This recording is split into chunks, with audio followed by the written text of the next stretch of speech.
Hello and welcome to the Why the Mountains podcast with me, your host, Stephen Farley. I know we have been quiet of late. I will put this down to a hip replacement, back issues and kids. Anyway, I had this interview in the can a long time ago with Adam Sweeney from Waterford.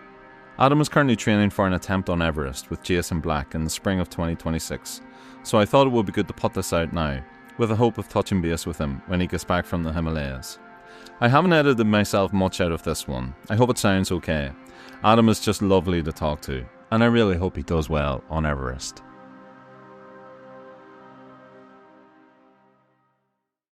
So Adam, why the mountains? Thanks very much for having me on. Why the mountains? That's a good question. I suppose a bit of a weird story how I started off. So it was kind of in transition here in TY. I went on a work experience over to the UAE. I went and did outdoor pursuits over there, just teaching kids mountain biking, hiking, and all that. And where I was, it was surrounded by a load of mountains. So I kind of remember someone one day said, "All right, we're going up and we're doing a mountain." So we went and we did the sketchiest mountain ever. You're almost upside down climbing up it. And it kind of stemmed from that. Then we planned on doing a kayak of the length of the Dubai, but then COVID happened, so we had to come home. So I kind of came home with just a draw to do something, because obviously COVID, you couldn't do anything. So I decided I'd cycle around Ireland and I'd hike the highest peak in each county I went through. So when I was doing that, I just loved doing the mountains. That was kind of I might have cycled 300 kilometers to the next mountain, and I'd hate doing the cycling. The second I'd be in the hill, I'd be delighted. So it kind of went from that, and then from there I went up and I tried to do the three peaks, and then it just progressively got more and more, and eventually with the end goal of Everest now, which is the biggest out there anyway, not the hardest, but the biggest out there for sure. Well, I used to be a teacher, Adam, but I work for Troker now, if you've heard of them, doing education work, and I work with lots of TY students, and I don't think I've ever heard anybody going on work experience in Dubai before. How did you manage to arrange that? Yeah, so my parents own an outdoor pursuit centre, so I've always been around kind of the water and the hills and all that. So there was someone who worked for them years ago. He went out and set up a centre, and we kind of just got into contact and said, "Look, is there any chance you go out for a work experience out there?" And he's like, "Yeah." And it was a mad experience, absolutely mad. You're out there during COVID. There's like people going around with hazmat suits spraying the roads. There's drones going around. It's not like Ireland, so it's kind of better off getting home in the end. But a great experience, like, and that's kind of where hiking came from as well. So it was brilliant. Yeah, it was mad though, mad. So you were introduced to like outdoor life through your parents. What's the name of their outdoor centre? Yeah, so it's done more adventure. Since a young age, it's kind of been like we come out in the summer. It's flat out, so we come out here, and me and my brother and my sister, my other brother, would be in the water for maybe 12 hours a day. We might come in for lunch, maybe for like 10 minutes, and then go straight back out into the water. So it's always been like you're either doing something, like you're never sitting at home in the summer. You're never bored, and then maybe you're helping out in the family business. I worked here for the last 6 years. Great crack, like loved it. Now I'm moving on to something else, but yeah. So ever since I was little, they've always encouraged me. Like, it was always, you have to do at least one team sport. So it was always active lifestyle, and it's really carried on. And when I told my parents about, want to do Everest as well, they kind of said, "Look, that's great." They didn't say, "Oh no, I don't know about that, I don't know," but they kind of encouraged me, and every step of the way they've kind of been like, "Oh yeah, brilliant." Now, my mom may not sleep when I'm away doing these mountains, but she supports it anyway. That's brilliant. I might come back to that just when we're talking about the plans for Everest, about how the family feel about that, though. I'm a scout leader up in Wicklow, and I must look up Dunmore Adventure now. We're always looking for places to go that's sort of handy enough to get to for Wicklow. So, wow, that's deadly. You so you did a cycle around Ireland. That was for cancer research or a charity like that, was it? Yeah. So back in, I think it was 2012 now, long time ago. My two grannies died of cancer within like 2 days of each other. So, it was something very close to my heart that when I was doing it, it was kind of a no-brainer, because, they went to the Solace Centre. That's kind of just, when someone's in end of care. So it was close to my heart, and it was nice to do it. Like, when I came around the end, like obviously the Solace Centre was there and presenting the check. It was deadly. But yeah, I kind of just I got the idea from, I guess, I was like, right, you know what can you do during COVID? I said, look, cycle around Ireland. I said, look, that's been done a lot of times. So what hasn't been done? So I kind of threw the mountains in there and I said, I'll do it within 16 days because school starts in whatever, 21. Now, it took me a lot longer than 16 days and I didn't even bring a jacket for the first mountain, like, so it was a bit silly, Irish weather and all that, like, but yeah, it was mad. My whole family came around, like, they took different legs because obviously as a 16-year-old, you kind of don't know what you're doing. You haven't got your head screwed on fully yet, and I still don't. But yeah, so that was really cool doing the mountains with all my family, and doing the cycling was tough now. But what an amazing country we have as well, and to be able to see it is fascinating. Like, Me and my friends over recent years have been doing the very not the cycling bit, just trying to do all the peaks, and we sometimes go together, sometimes can't arrange it. I have three left to do. I don't know when I'm going to get to them, but we'd be very clear on what our favorite and what our most disliked mountain is. What's yours? yeah, fair play. You see, that's the thing with it, isn't it? There's so many beautiful things around Ireland. People feel like they have to go abroad, but in fairness, we have some of the most amazing mountains ever here. My favorite will probably be I don't know if I'm pronouncing it right, Muelry up in Mayo. Neil really open me out, yeah. We got the absolute perfect day for that one. Like, you can see it just out in the bay and all that, and it was a tough out climb. And then least favorite, probably the one up in Meath, because you're probably walking about 2 minutes and then you're at the top, like, so that's not ideal. But yeah, there's a lot of amazing ones out there. The list goes on and on with them, like. Yeah, I think it's the weather as well. I mean, if you were to ask us, we would say, oh, the one in Monaghan and the one in Derry we hated because I think they were two miserable days as well, but it's just a bog on the top of the one in Monaghan. So I wouldn't recommend it to too many people I to do. did the one in Derry, and we had the most miserable day as well. You see, it's always raining up that way, isn't it?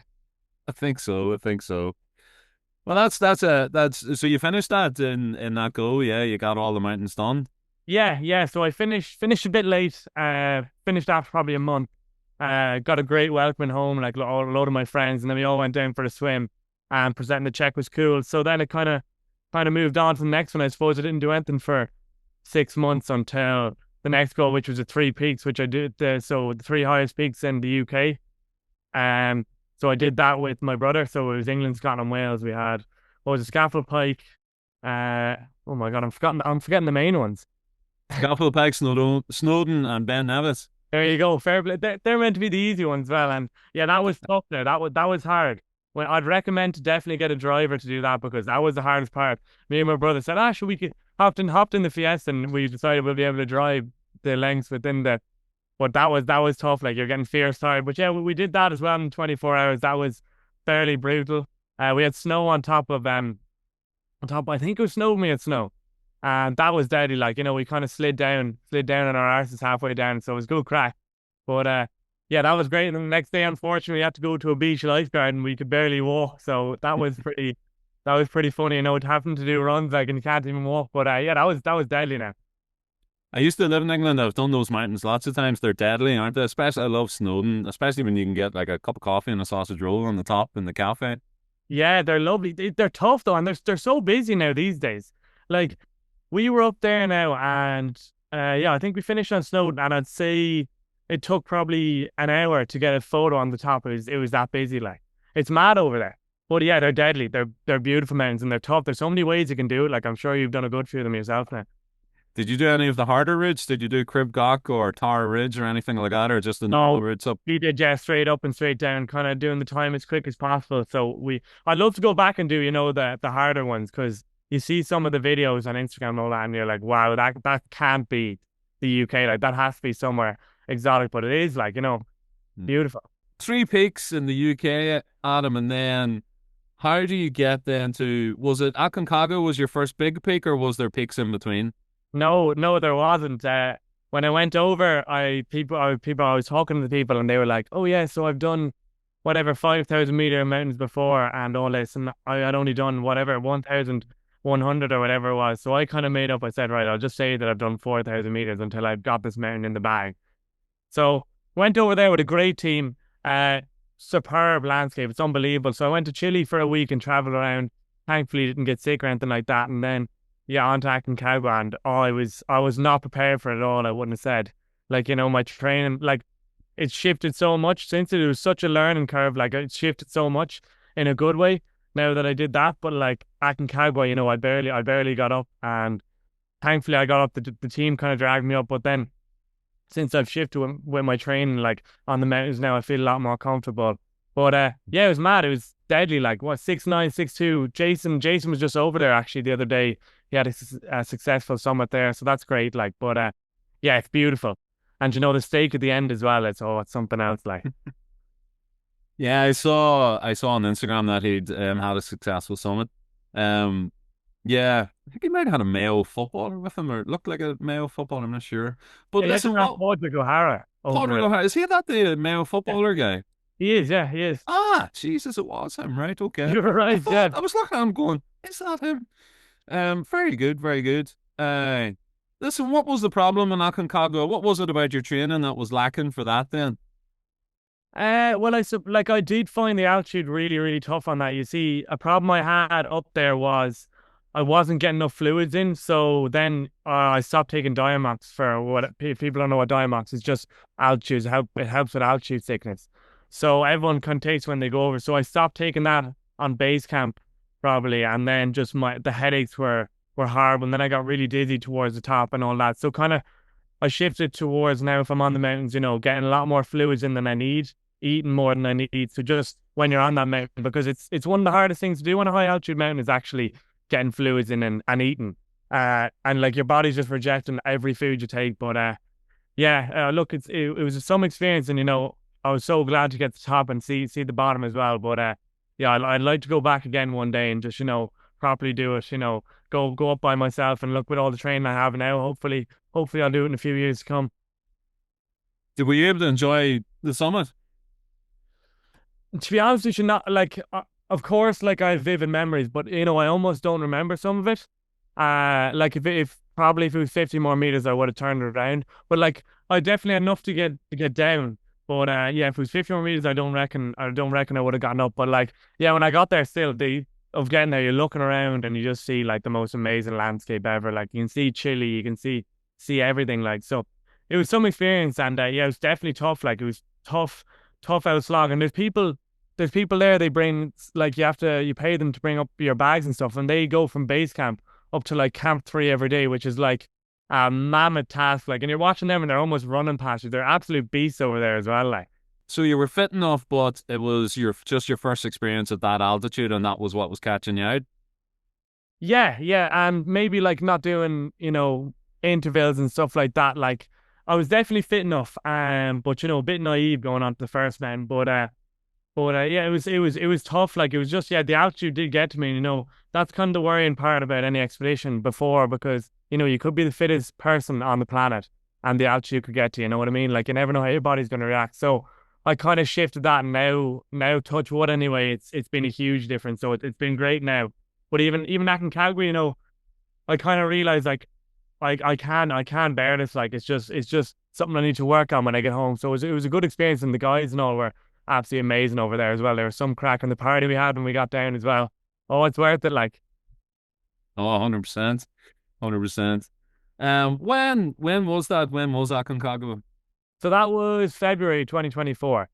So Oh, recently, that was just this year. Or last year, sorry. yeah, exactly. So kind of yeah, two big mountains now done in the last year, and you know, huge difference in both of them. And I'm sure we'll get on to Amadavum later, but you know, technically mad mountain. Like, whereas Aconcagua is just kind of a walk, but it's just more the altitude as well. Like that's tough. But you know, absolutely incredible. Like incredible, nearly touching that 7,000 meters. You can almost jump and touch 7,000 meters. So, well, hopefully soon we'll get that. Was Everest in your mind before Aconcagua or after? Yeah. So I did like before Aconcagua. I kind of said, right, you know what, if I'm able to do this, then I'll put it out there that I want to do it. And if I couldn't do it, I wouldn't have done Everest, because I know I just wouldn't have been able for it.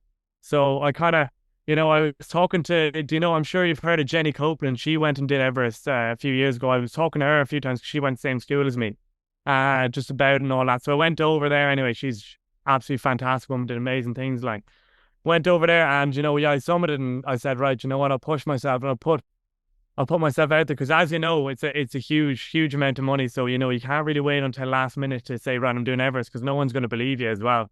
So yeah, it was in my mind for a long time. We have something in our bathroom about like what you call it, when Townsend Norgay and Edmund Hillary got to the summit. So we have a newspaper up there. So I was looking at it since I was about 4, like so. That's really interesting. I'm looking over here at a frame picture of Dougal Haston, who is an English mountaineer. He's passed away. He's from years ago. Yeah, Dougal Haston on Everest summit. And I see my 7-year-old looking up at it sometimes. And I often wonder, will that inspire her to maybe go into the mountains, or maybe it's a fantastic photo. But that's great to have that up there and you were seeing it. Jen, I've actually interviewed Jen. Jen went up with Seamus Lawless, of course, who passed away on Everest. He's from Wicklow here, Greystones or Bray, I think it was, and some of our mountain rescue team would have helped him with the training as they were preparing for it, and we were all watching that whole expedition really closely, with Noel Hanna from the north as well, and yeah. we our WhatsApp group that was flying around when the two of them had got to the summit, and then it was a tough day watching the messages and seeing how that was developing. But I didn't know Jen was from Waterford, though. I never actually asked her when I was interviewing her. To be honest, like she went, yeah, she went to like my secondary school, and I'm not fully sure she's not living in Waterford anymore. I think she's up in Wicklow. Yeah, she's up in Wicklow, but she's to Kildare as well. Is she a dentist or? I'm not fully sure. I should ask her myself. I should ask her myself. Sorry. Yeah, no, that's interesting. So was Jen giving you some advice? Yeah, so in 4th year, I did contact her because I was very naive and fortunate. Said, I can go do Everest tomorrow, So I contacted her, and she gave me a bit of time, and it kind of stemmed from there, And then I've been in contact with her recently again, just kind of, because she obviously had to go through it all. She had to get the funding. She went through obviously hard times as well. Like she went through the hardest time, losing her climb partner. It was awful thing, and but she definitely is one of the inspirations towards it. Like, she helped me so much, and she probably doesn't even realize it, in fairness. But yeah, she's always there if I have any questions or anything like that. So she's absolutely fantastic. Like, that doesn't surprise me. I only know her from the interview that we had with her, but she was lovely during that and very open and very engaging. So no, that doesn't surprise me at all. So when did you decide that you were going to turn your sights, first of all, to Amadablam and Island Peak, as you did on the same expedition? Is that right? Yeah, that's right. So Jason Black, he contacted me, and he kind of, he just sat down one day, and because I was telling him my plans and all this, and he was like, look, if you come on this expedition, I'm planning on doing an all-Irish expedition in 2026, as I'm sure you heard as well.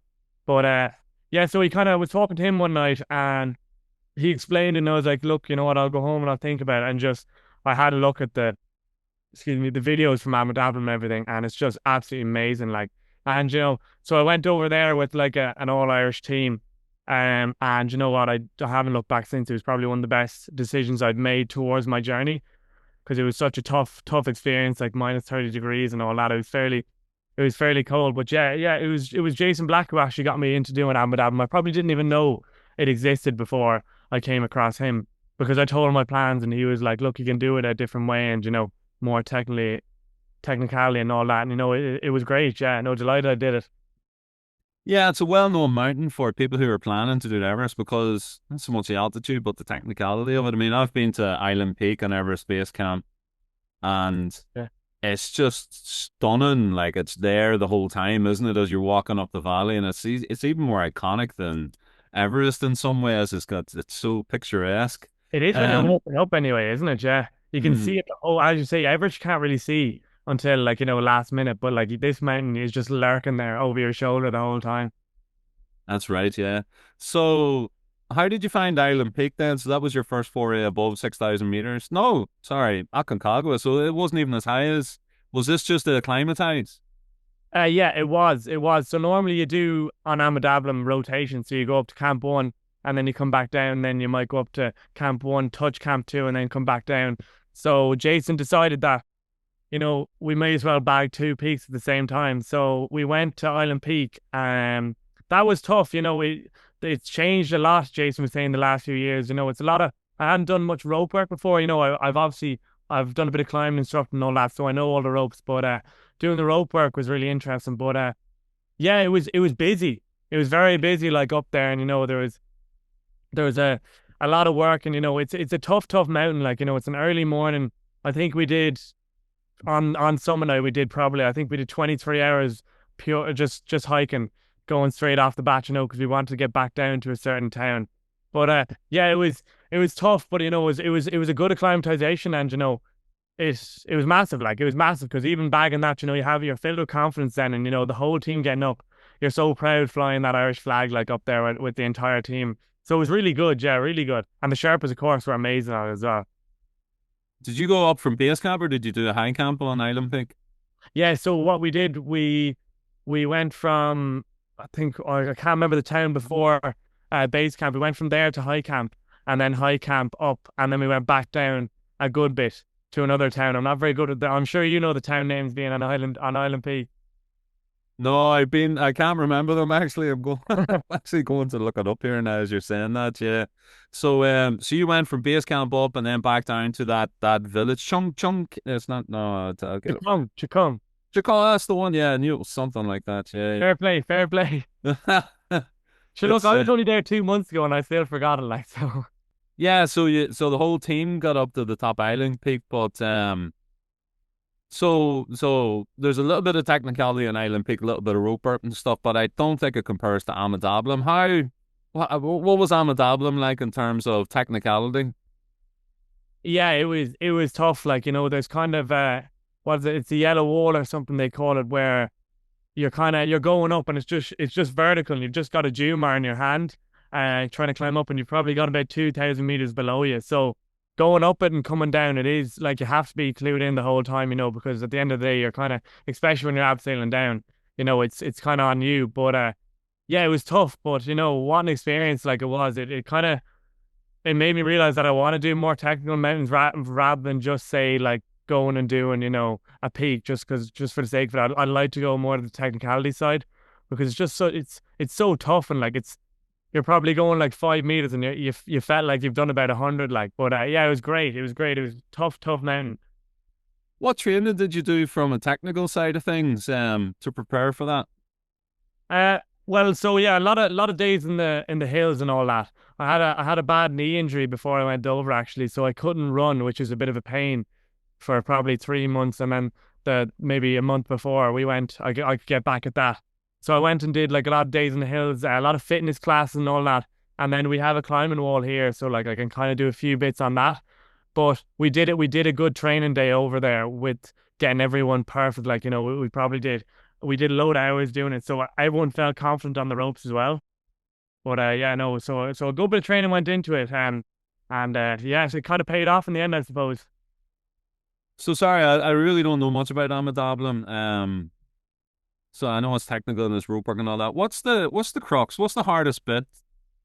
Yeah, so it probably is that yellow wall I was talking about, where you're just going up and it's just vertical. But there is points where you're going along, and they're just sheer drop either side. You know what I mean? You're looking down like, geez, I wouldn't like to. And the rope's a bit slack, so the people are like, go on, go on. You're like, this rope's fierce flat, but I'm sure you'd be fine in the end. But yeah, coming down it's tough as well because you kind of have a time limit to come down as well. But and they do over there, they do call a Sherpa's grab, where you just wrap your arm around the rope and just kind of lean down. They're brilliant doing it. But yeah, it is really technical. I'm sure, what was it? Who said it? Edmund Hillary once said that it was an unclimbable mountain. Now he did go on and climb it in the end. But yeah, it was tough, and there was probably one maybe two rescues a day while we were there on the mountain. So that kind of speaks for itself with the technicality side of it. Yeah, I'm not surprised he said that because when I was going up that valley, I kept looking at it going, I don't know how you would climb that. Obviously, when you're closer to mountains, it's different, but Yeah. from a distance, it just looks so sheer and so steep.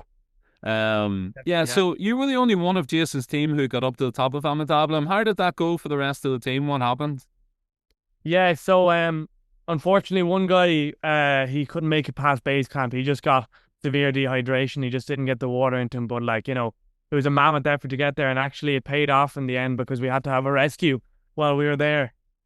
We all got up to camp 3. We probably got there at maybe 11 o'clock, and we had to set off at 2 in the morning to go and go for our summit push course. So in the morning we got up, you're like a zombie getting up, and one fella unfortunately he had his hands, they were a bit black and blue, so he was like early frostbite. So that's where one of the lads down at base camp, he was amazing to get him down and all that. So Jason, of course, had to stay with him and deal with that, and then two other guys, they set off, but like within probably an hour they just couldn't do it anymore, unfortunately. So it was tough seeing them turn around in front of you, and they're so close, but like what a mammoth effort for them to do as well. Like, it's such a tough mountain, and it was minus 30. So like even with your down suits and everything on, your hands are still cold. You can still feel it for like weeks afterwards. Your hands are freezing, like, you know what I mean? But yeah, pushing past, thankfully I had my Sherpa there. We had a one-on-one Sherpa, and he was absolutely amazing. So kind of just keep on going. At one point I turned to the Sherpa and I said, "How long do we have left?" And he goes, "Only 4 hours." I was like, "What, 4 hours? Are you joking?" So yeah, we got to the top of together, and we got up, and it was a nice experience. The views, you can see Everest, you can see everything, and once in a lifetime experience. Maybe I'll do it again, but yeah, it was absolutely amazing. Oh God, sounds amazing. And you're right, like the Sherpas are just so crucial to the whole endeavor, aren't they? So you had a 1-to-1 Sherpa on the day. What was his name? Do you remember? It was Pemba, yeah. Pemba. And was he a young fella? Can you tell us a little bit about him? I was conscious, sorry, I'll edit this out again, but we talk so much about the Irish climbers in this. We don't talk enough about the Sherpa. So recently I've been trying to get their names and a little bit. I agree, yeah. Just what you thought of them, like, so just tell us a little bit about him. So I had Pemba going up. Thankfully he was so strong. Like he had done a few mountains before, and he's actually doing Everest next year myself. So I'm actually going to have him as a Sherpa, hopefully. But throughout the whole thing, he just pushed you. He didn't really say much on the way up. It was kind of, we knew we had to put our head down and just get to the top. And then when we got to the top, it was actually lovely because he pulled out a T-shirt, and his sister made it. And he was like, "Oh, can you take a photo of this? My sister made this." So it was really nice to experience it with him because it wasn't just me getting up there; it was him as well. And then when we were going down throughout the valley, everyone was coming up to him saying, "Well done, well done." So like that was really cool because obviously experience, like sharing this is amazing and all that, and and then at the end we met his daughter and all that, so it was really like close, so he's a really cool guy, and yeah, looking forward to the future with him. Like he's an amazing man. I think he'd done Amadablin 6 times or something, so he was unbelievable. But even at that, he was still delighted to get to the top, and we just sat there for an hour, and he lit a cigarette as they do at the top, like, and we just sat there for an hour and just soaked in the views by ourselves, which was amazing, like. Wow, that sounds like an amazing experience. You said Island Peak was busy. Was Amadablin busy? Yeah, it was busy enough, to be honest with you. Island Peak was definitely a bit busier. They kind of say what they call Island Peak a bit of a walking peak, don't they? But I'm sure, as you know yourself, it's a lot more than just a walking peak. Like it is technical. So, but yeah, Amadablin was busy. As I said, like there was a problem in Camp 1 as well, with people not being able to get into tents because they couldn't go. They were meant to go to Camp 2, and obviously you book your tents and all that. So it was busy enough, but luckily we got there and it was just us on the top, which was something else. And then at the end, I think 2 English guys, they came up and they took our photo together. So that was nice to have as well, getting the photo and then also experience of being on the summit by yourselves. Super job. Well, what an experience you've had up to this point. Before we just talk a little bit about your plans for Everest, how does, like, obviously your family are kind of geared to thinking of the outdoors and all of that, but how do they feel, or how do they deal with this idea of you going off to do like extremely risky mountains? Yeah, well, I think just before I went to Amadablin, there was a death, and it keeps coming up on like my mother's page and all this about all, of course, Instagram, they're giving you the nice things, but like they've never ever said to me, like, I don't want you to do it, because that's such an important thing, like they've been helping me throughout. But like, I think during Aconcagua especially, like it was the first time being away, my mother probably didn't sleep for the entire time I was there. But with Amadablin, she actually felt very comfortable because she knew Jason actually, reached out to my mom and kind of talked to him and gave a lot of updates and all that. So that's really important, because of course you're not just doing these mountains by yourself. You have family back home they're doing it with you, like, because they're helping you do all the training, and you're out a lot, and then of course they're thinking about you the whole time, because a lot of time you're over there, you're kind of thinking, oh, it's just me, but if something goes wrong, like it's affecting a lot of people back home as well. But thankful that they're very supportive and they're looking forward to it anyway. And now I think the whole family might go off for a holiday when I'm attempting Everest. But power to them anyway. So the plan is Everest then in 2026, is that right? And which side are you going to? Good question. I think we're doing the south side. It's yeah. So I'm doing it with Jason. I haven't done a lot of research as yet. Just getting back from Abu Dhabi, because same thing with Abu Dhabi was, I need to get to the top. Well, not I need to. I was very like I was okay if I went over there and the weather turned and they said, look, we can't go because of the weather. But I would have been very frustrated with myself if I went over and I couldn't do it because of my ability. So that's kind of what pushed me to get to actually do all the training and all that. But yeah, going to go over and do it with him. I must do more research. He's, as I was saying, over in Argentina now. So next week we're going to have a call and we're going to plan it all out and get all the finer details down. And it's getting exciting now. When I put it out in my Instagram maybe a year and a half ago, or a year and a bit, it was like, oh, it's so far down the line. Now it's only a year. So look, getting exciting and looking forward to it now. So you've just over a year. You'll be heading off in about 13 months' time or so to Nepal. What's the training plan for the year? Yeah, so I am gonna get one of those pods. I think you can rent them. So I'm in college at the moment. I'm in third year, so I'm taking a step back with that. Luckily, my college are kind of helpful with that. So I'm kind of taking fourth year off so I can have the training, because you don't want to go over there and just not know what you're doing. So I've just actually recently got someone reached out to me and saying they've got a house over in the Pyrenees if I want to come over and do a bit of climbing, which is absolutely amazing, like to have that there. So it'll be go over to France and do kind of, I'd like to be able to do the Alps by myself by the time that I do it in a year's time. I'd like to be fully functional on a mountain, which I've done the technicality side and I realize I'm okay with altitude. Now I kind of want to work towards, if anything, obviously you will be going up with a group, but if anything does go wrong and you get lost or anything like that, which touch wood it won't, I'll be able to have the ability to come down myself and all that. So that's what I'm focusing on for next year. I'm actually starting a challenge on Monday, 75 hard. That should be fun. It looks pretty terrible, but I'm doing that. And then also it's just, class in the morning, then run in the evening. Loads of stuff, there's a lot going on, but I love it. I wouldn't have it any other way. Absolutely not. Sorry, just want 75 hard. Yeah. What's that? So myself and my sister are doing it. It's 75 days, and what you have to do is you have to do 2 45-minute exercises a day. One has to be outside. Now, say if I'm going off and doing a long hike in the mountains for like 6 hours or 7 hours, then I come home and do 45 minutes of stretching. So you eat 2 exercises like that, follow a diet, and get 3.5 liters of water, which, as we spoke about before, is an important thing to me at the moment. And then what's the other one? And then you have to read. I read 10 pages or something. I'm not very good at that. So look, I'll read some interesting books as well. So that'll be an interesting challenge, kind of something to put the mind towards anyway. See if I can push myself like that. So yeah, that'll be fun. Is there anything about the climb you're nervous with? But I think the more you read about it, if you're going to the south side, it's probably the Khumbu Icefall. Are you aware of any of the features of Everest, or is there anything in particular that you're thinking about that's causing you a little bit of concern? Well, like, of course there's areas, where, like, as you said, the Khumbu Icefall, we've seen all what happened there, like with a lot of the Sherpas back in, I don't know, what was it, 2027 or was it 2019? I don't know what the year it was. I think it was 2017. The Sherpas was 2014, and then the actual Nepal earthquake that affected base camp was 2015. Which is, I'm well off with the dates.